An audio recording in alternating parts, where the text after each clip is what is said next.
ባዳና ባንዳ ትናንት ባድዋ ዛሬም በብልጽግና ጉዟችን የኢትዮጵያ ፈተናዎች ናቸው።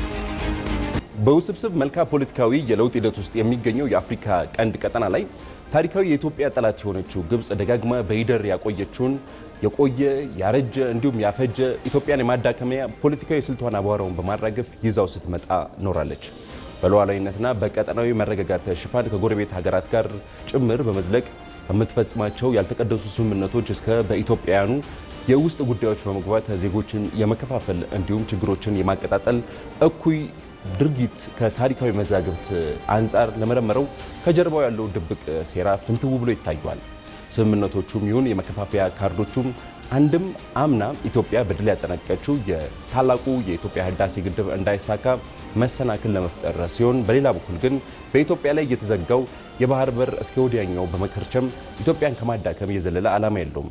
በዚህም ኢትዮጵያ ሁሌም ብሔራዊ ጥቅሞቿን ለማስጠበቅ አንድ እርምጃ በተራመደች ቁጥር ግብጽ የሀገር ውስጥ ባንዳዎችን በማስታጠቅ እንዲሁም ደግሞ ተገንጣይ አስተሳሰብ ያላቸውን ኃይሎች በገንዘብና በስልጠና በመደገፍ መንግስት ትኩረቱን ወደ ተለያዩ የልማት ስራዎች እንዳያደርግ በታሪክ ከፍተኛ የሴራ ዘመቻ ውስጥ የምትዘፈቅባቸው ጊዜያት አያሌ ናቸው። ለምን ሲባል ግብጽ ኢትዮጵያን የምታይበት መነጽር አንድ ነው። እርሱም ኢትዮጵያ በጠነከረች ቁጥር አባይ ስጋት ላይ ይወድቃል።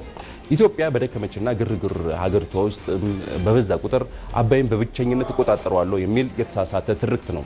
እንደ ሮበርት ኦኮይልስ ያሉ የአባይን ታሪክን ያጠኑ ጸሐፍት ግብጽ ሂስቶሪካል ራይት ወይም ደግሞ ታሪካዊ መብት የሚለውን መከራከሪያዋን በመጠቀም ሌሎችን የተፋሰሱ ሀገራት በተለይም ኢትዮጵያ ከአባይ ለመለጠን ለምታደርገውም የሴራ ጉዞውም በተደጋጋሚ ያወሱታል።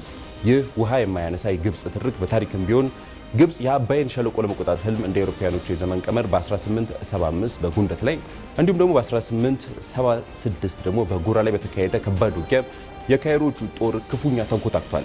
ይህ የድል ታሪክ በኢትዮጵያ አሸናፊነት ሲቋጭ የግብጽ የወረራ ታሪኳ ተደምድሟል። በእርግጥ ኢትዮጵያን የማንበርከኪያ ሌላ ስልትም አብሮ ተወለደ ነው የሚሉት ምሁራን።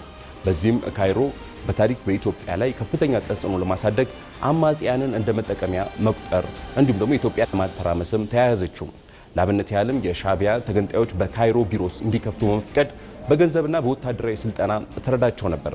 ዓላማውም ኢትዮጵያ የቀይ ባህር በር እንዳይኖራት በውስጥ ጦርነት እንድትዳከም ማድረግ ነበር። በሌላ በኩል ኦጋዴን ጦርነት ወቅት ግብጽ ለዚያድ ባሬ መንግስት በግልጽ የጦር መሳሪያ ድጋፍ እንዲሁም የመረጃ ድጋፍ ስታደርግ ኖራለች። እንደ አውሮፓውያኖቹ ዘመን ቀመር በ1950ዎቹ ኢትዮጵያ የባህር በሯን መልሳ በምታገኝበት ሁኔታ ላይ በተባበሩ መንግስታት ድርጅት ጉባኤ በተደረገበት ወቅት ሀሳቡን ተቃውማም ቆማለች። ይህ የሆነው ኢትዮጵያ የውስጥ ሰላማታ ስለ አባይ ግድብም ሆነ ስለ ቀይ ባህር እንዳታስብ ለማድረግ ነው። የኢትዮጵያ በመልክዓ ምድር መገለልም እንዲሁ የታሪክ አጋጣሚ ተብሎ የሚታለፍ ጉዳይ ብቻ አይደለም። ነገር ግን ግብጽ የሴራ እንዲሁም የከበባ አካሄድ በመከተል በናይል ተፋሰስ እንዲኖራት ትመኘው የነበረውን የበላይነት ማክተሙን ስታረጋግጥ፣ አሁን ደግሞ ኢትዮጵያ የባህር በር እንዳይኖራት ሴራውን መረብ አከታትላ መዘርጋቷን ተያይዘዋለች። እነሆ ዛሬም ቲያትሩ ቢቀያየርም ተዋናዮቹ ያው ሲሆኑም ዓላማቸውም አንድ ነው። በኢትዮጵያ ላይ የሚከተሉት የከበባ ፖሊሲ ከዓመታት በኋላ ዛሬም እንደቀጠለ ነው። በተለይ የታላቁ ህዳሴ ግድብ መገንባት ከተጀመረበት እንዲሁም ተጠናቀቀበት በኋላም ግብጽ ትኩረቷ ኢትዮጵያ ውስጥ የፖለቲካ ባንዳዎችን ተጠቅማ የውስጥ ግጭቶችን ለመለኮስ የማትፈነቅለው ድንጋይ አልነበራትም። በተለይም እንደ ፌስቡክ እና ትዊተር አካውንቶች ያሉ አውታረ መረቦችን በኢትዮጵያ ብዝሃ ማንነት ላይ ጥላቻ እንዲነግስ፣ ግጭቶች እንዲባባሱም የተሳሳቱ መረጃዎችን ወይም ሚስ ኢንፎርሜሽኖችን በስፋት ማሰራጨት እረፍት የመንሻ አንዱ የዘወትር ግብራቸው እንደሆነ መገንዘብ ይቻላል። የፖለቲካ ተቃዋሚዎችን እንዲሁም የታጠቁ ቡድኖችን መሪዎችም በካይሮ ማስተናገድ እንዲሁም በመቀበል ኢትዮጵያን መንግስት የሚገዳደሩበት ድጋፍ ማድርጋለች። ወዲህ ደግሞ ኢትዮጵያ ከአረብ ሀገራት ከምዕራባውያን ጋርም ጭምር ያላትን ግንኙነት ማሻከር እንዲሁም ዲፕሎማሲያዊ መገለል እንዲደርስባት ከፍተኛ ተግባራትን አከናውናለች።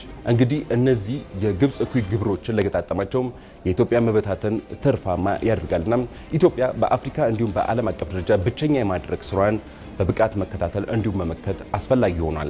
ለምሳሌ ኢትዮጵያ ከጎረቤቶቿ ከሱዳን፣ ከሶማሊያ እንዲሁም ከደቡብ ሱዳን እንድትናከስ በማሴር እንዲሁም የጦር ስምምነት እንዲሁም በሌላ በኩል ደግሞ የኢኮኖሚ እርዳታ በማቅረብ ጭምር የምትሄድባቸውን እኩይ መንገዶች በንቃት መከታተል አስፈላጊ ነው። በሌላ በኩል ኢትዮጵያን የማጠልሸት ወይንም ዲሞናይዚንግ ኢትዮጵያ ስራን በዓለም አቀፍ መድረኮች በስፋት እያከናወነች መሆኑን ተገንዝቦ መስራትም አስፈላጊ ሆኗል። ከዚህ በላይ ግን የግብጽ ሴራ ሊሳካ ቢችለው የኢትዮጵያውያኑ ተፈጥሯዊ ልዩነቶች ማለትም የድንበር፣ የብሔር፣ የሃይማኖት መጠቀሚያ ማድረግ ኢትዮጵያ እንድትፈርስ የምትሄድበት ርቀት መገንዘብ አስፈላጊ ነው። ጦርነት ባያስፈልግም ጠላት እንዳይደፍር ዝግጁ መሆን ግዴታ ነው የሚለው መርህ በመከተል ሌላኛው ሲሆን በስሜት ሳይሆን በብልሃት የሚመራም ቀጠናዊ ትስስርን የማጠናከር ጉዞ መከተል እንዲሁም ብሔራዊ ጥቅምን ማረጋገጥ ጊዜው የሚጠይቀው ጉዳይ ነው የሚለው ምላሹ ሆኗል።